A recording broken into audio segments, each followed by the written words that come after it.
രശ്മി ചോദിച്ചത് ശരിയാണ്. കാരണം അതായത് നമ്മളുടെ ചിന്തയെ നമ്മുടെ ഗാഡ്ജറ്റിന് മനസ്സിലാക്കാൻ പറ്റുന്നുണ്ടോ എന്നുള്ളതാണ് അല്ലേ.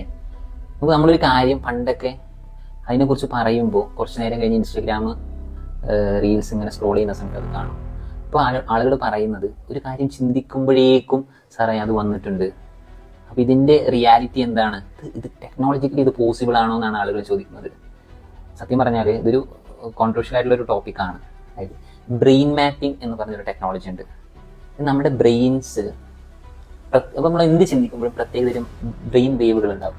ഈ ബ്രെയിൻ വേവ്സിനെ നമുക്ക് ഡിജിറ്റൽ ഫോമിലേക്ക് ഡിക്കോഡ് ചെയ്യാൻ പറ്റും. ഈ ബ്രെയിൻ വേവ്സിനെ നമുക്ക് റീഡ് ചെയ്യാൻ പറ്റും. അപ്പോൾ നമ്മൾ ചിന്തിക്കുന്നത് നമ്മുടെ ഗാഡ്ജറ്റിലേക്ക് അല്ലെങ്കിൽ ഈ ഒരു സിസ്റ്റത്തിനെ കൃത്യമായിട്ട് റീഡ് ചെയ്ത് നമുക്ക് എന്താണ് വേണ്ടത് എന്ന് മനസ്സിലാക്കി അതിനനുസരിച്ചുള്ള കണ്ടന്റ്സ് നമുക്ക് ഫീഡ് ചെയ്യാൻ പറ്റും. ഇത് ടെക്നോളജിക്കലി പോസിബിൾ ആണ്. ബട്ട് ഇന്ന് നമ്മൾ വലിയ ചില കണ്ടുപിടുത്തങ്ങളൊന്നും പുറത്ത് വിട്ടിട്ടില്ല, അല്ലെങ്കിൽ അത് കണ്ടുപിടിച്ചിട്ടുണ്ട് എന്ന് ആളുകൾ അറിയിക്കില്ല. എന്തുകൊണ്ടാണ് ചോദിച്ചു കഴിഞ്ഞാൽ ആളുകൾ അത് പാനിക്കാവും, അല്ലെങ്കിൽ ആളുകൾ അതിനെതിരെ പ്രതിഷേധം ഉണ്ടാക്കും.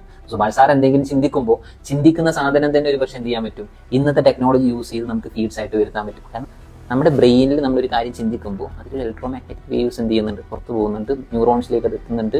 ആ കൃത്യമായ വേവ്സ് നമുക്ക് എന്ത് ചെയ്യാൻ പറ്റും, ഡീകോഡ് ചെയ്യാൻ പറ്റും. അത് ഡീകോഡ് ചെയ്തിട്ടാണ് ഇന്നത്തെ ഒരുപാട് ടെക്നോളജീസ് ഉള്ളത്. അപ്പം ആ ടെക്നോളജിയിൽ നമ്മൾ വിശ്വസിക്കും. പക്ഷെ ഇതിങ്ങനെ സംഭവിക്കുമെന്ന് പറഞ്ഞാൽ ചിന്തിക്കുമ്പോഴേക്കും ഫോണിൽ വരികയെ ആളുകൾക്ക് ഉൾക്കൊള്ളാൻ പറ്റും.